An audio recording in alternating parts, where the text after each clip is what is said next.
Recording.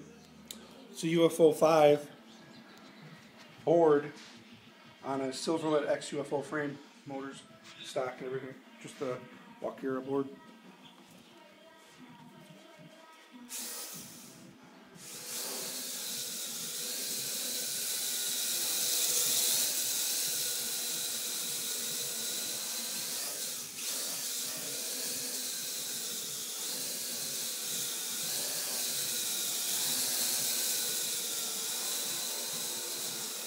It's also running a 3-cell.